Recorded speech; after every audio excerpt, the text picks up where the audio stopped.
These low-tier people have to work as laborers every day. After work they crazily rush to the convenience store, only to enjoy a brief moment of fried chicken and beer. But there was one man who was different. He kept his hands clasped together, trying to suppress his appetite and stop himself from craving food. If he could endure for 6 months, he would save enough money to exchange for an outing ticket. That was his only way to escape the mine. If he could get out, he could go to the racetrack to bet on horses, visit underground casinos, and when he won, he would be able to pay off the 10 million debt he owed. But if he couldn't leave, he would have to work in the mine for decades, waking up at 5 a.m. every day to clean the dorm, then working 3,000 meters underground, and they were only provided with 2 meals a day, salted fish and pickled vegetables. It was impossible to sustain their daily needs, and they weren't even treated like humans. So Kaiji had been trying to find a way to escape, but after many failed plans, he realized that even if he managed to avoid the mine's cameras, there was a thick iron door at the exit. The supervisors here were all indebted as well, so they couldn't be threatened into letting him go. Everyone here was at the bottom of society. There was only one way to escape: pay 500,000 to exchange for an outing ticket. But their monthly salary was only 90,000. If they really wanted to leave, they would have to endure for 6 months, living off just a tiny bit of money. Kaiji was frustrated when he saw his co-workers spending money so freely. A can of beer cost 5,000, a box of barbecue cost 7,000, and everyone was forced to enjoy the moment. Only Kaiji decided to fight for his dream. But the food around him smelled so good, it was as if his mind was being controlled, constantly tempting him. At this moment, the foreman purposely approached Kaiji and handed him a bottle of beer, the biggest temptation Kaiji could face. Without thinking much, Kaiji grabbed it. In the world, free things are usually the most expensive, and that bottle of beer completely broke Kaiji's mental defenses. He quickly finished it, and the people around him were still eating barbecue. Kaiji couldn't resist anymore. He told himself that spending a little bit of money was no big deal, so he bought another bottle of beer. At that moment, the store clerk suggested he try some barbecue, since they went perfectly together. Kaiji thought for a while and chose the cheapest option, peanuts. But the foreman appeared again. He reassured Kaiji, saying that during the saving period, he should learn to relax properly, or he wouldn't be able to endure and would never achieve his goal. After hearing the foreman's words, Kaiji was moved. Using the excuse of rewarding himself, he indulged himself completely, forgetting all about his goal. What was his dream? Why was he saving money? In front of such delicious food, all of that seemed unimportant. The boss smiled.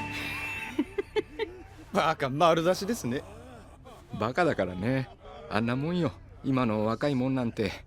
食べ終わったら奴はとりあえず満足してこう考えるだろう。明日から頑張ろう。明日から節約だと。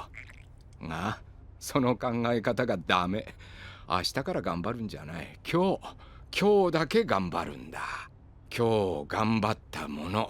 This was not a trap that just anyone could avoid. Capital doesn't fear anything, because everyone has desires. All they need to do is trigger those desires. If you're unwilling to spend money, then use free things to break down their defenses. In the end, they would fall right into the trap. Kaiji spent 40,000 in total. When he realized it, he regretted it. If he had just endured for 6 months, he could have lived a new life. But even with that determination, he couldn't escape the foreman's plan. Another bottle of beer, another indulgence. After the consumption and indulgence, he reflected on his actions. He thought he was only spending small amounts of money every day. But just a week had passed, and his 90,000 salary had dwindled down to only 400. So never underestimate